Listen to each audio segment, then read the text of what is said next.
Hey, it's Michelle from MBD Studio. Well, there's a few updates to Firefly Boards, and I thought I'd put them all together for you, my favorites in one video. Let's go. We'll start off with precision editing, then expand but with ratios, and video presets, and then finally annotations. So first we're going to look at precision editing. Now this is going to be super helpful if you want to edit a portion of your image, but not the entire image. So in the prompting window, you'll see this new icon.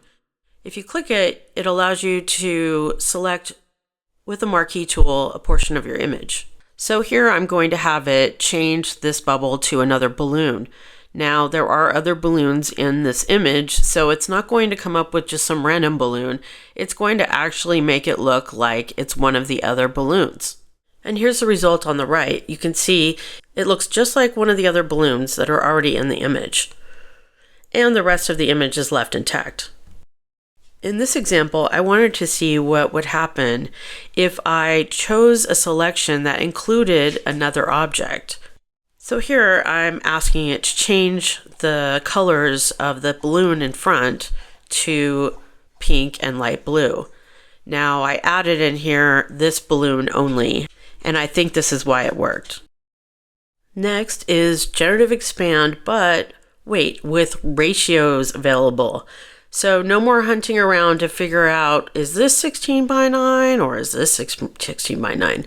So this allows you to choose from a variety of popular ratios. This is a huge one and it's going to save me a lot of time.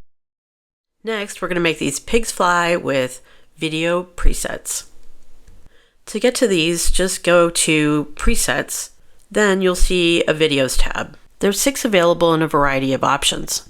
Then just select an image from your board for the first frame, and if you want to change the video model, then hit view prompt and just select your favorite and hit generate.